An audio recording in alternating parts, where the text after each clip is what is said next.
শুশুনিয়া পাহাড়ে আগুন নিয়ন্ত্রণে সচেতনতা শিবির ও মকড্রিলের আয়োজন ছাতনা বন দপ্তরের। বাঁকুড়া জেলার উত্তর বন বিভাগের অন্তর্গত ছাতনা ফরেস্ট রেঞ্জের উদ্যোগে এবং West Bengal human welfare and nature অর্গানাইজেশনের সহযোগিতায় অনুষ্ঠিত হলো forest and wild life protection and conservation awareness workshop and forest fire awareness with mock drill. সম্প্রতি শুশুনিয়া পাহাড়ের বিস্তীর্ণ অংশে আগুন লাগার ঘটনা ঘটে। টানা 24 ঘন্টা শুশুনিয়া পাহাড়ে আগুনের লেলিহান শিখা দাপিয়ে বেড়ানোর পর আগুন নিয়ন্ত্রণে নিয়ে আসে বন দপ্তরের কর্মীরা। শুশুনিয়া পাহাড়ে আগুন যাতে আর না লাগে, আগুন লাগলেও তা কিভাবে নিয়ন্ত্রণে আনা যায় দ্রুততার সঙ্গে, সেই নিয়ে আলোচনা হয়। জরুরি পরিস্থিতি বা ঘটনার জন্য আগে থেকে কিভাবে প্রস্তুত থাকতে হবে, মানুষজন সেই পরিস্থিতিতে কিভাবে কাজ করবে তা জানাতেই বিশেষ মহড়া অনুষ্ঠিত হয় শুশুনিয়া পাহাড়ে।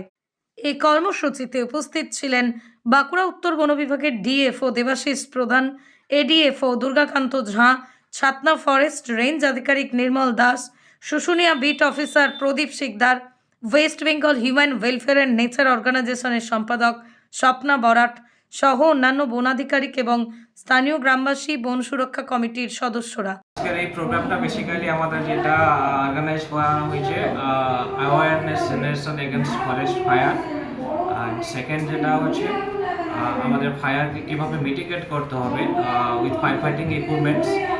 আর থার্ড থিংস হচ্ছে যেটা আমাদের ফরেস্ট প্রোটেকশন আছে, ওই প্রোটেকশন ম্যান্ডেট উপরে ডিসকাশন করা যাবে। আর যদি प्रोटेक्शन मैंडेट को केव वायोलेट करे, what are the provisions under legal provisions क्या है, तो उसका ऊपर एलाबोरेटली आज के डिस्कशन হবে। আমাদের সাথে প্রোগ্রামটা অর্গানাইজ করেছেন হিউম্যান ওয়েলফেয়ার নেচার অর্গানাইজেশন আছেন, বিডিওরা আছেন, অ্যাডমিনিস্ট্রেটিভ ডিপার্টমেন্ট থেকে আছেন, পুলিশ আছেন, লিগাল সেল অথরিটি থেকে অফিসার লয়ার সাহেব আসছেন, বাকি কিছু এডুকেশন ডিপার্টমেন্ট থেকে আসেন অ্যাওয়ারনেস জেনারেশন করার জন্য। অ্যান্ড আফটার অল আমাদের সাথে আমাদের জেএফএমসি মেম্বার সবাই শুশুনিয়া হিলে যেটা হচ্ছে তার কীভাবে নিয়ন্ত্রণ করতে হবে, তার সাথে সাথে আমাদের জেলায় বাঁকুড়া ডিস্ট্রিক্টে যেটা হচ্ছে আমাদের ডিভিশনে কীভাবে করতে হবে, স্পেশালি আমাদের যেটা হট পয়েন্ট আছে, আমাদের হটস্পট আছে যেটা আছে শুশুনিয়া পাহাড়, বিহারিনাথ পাহাড়, যে হিলাক আছে, বলনেবল পয়েন্ট আছে, ওখানে কীভাবে আগুন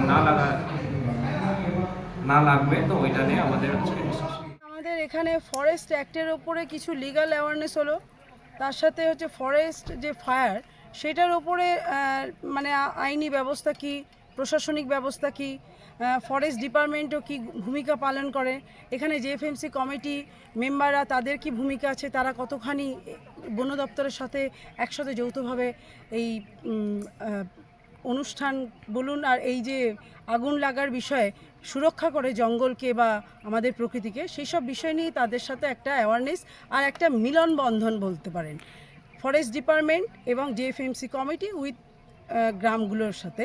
আমরা West Bengal human welfare and nature organization আমরা যৌথভাবে ফরেস্ট ডিপার্টমেন্টের সাথে এই কোলাবোরেশনে আমরা এই প্রোগ্রামগুলো করছি। এটা আমাদের একটা মক ড্রিল, মানে প্রাথমিকভাবে কিভাবে আগুন নেভানো হয় সেই বিষয়ের ওপর একটা মক ড্রিল হয়েছে আর কি, গ্রামবাসীদেরকে নিয়ে, তারা যাতে প্রাথমিকভাবে আগুনটা নেভানোর চেষ্টা করতে পারে কীভাবে সেসব, কারণ তারাও উপকৃত হবে এবং তাদের দ্বারা আমরাও অনেক কিছু শেখারও, অনেক কিছু জানতেও পারলাম। ওরাও অনেক প্রাথমিকভাবে অনেক কিছু জীবন ঝুঁকি নিয়ে আগুনকে নেভানোর চেষ্টা করে।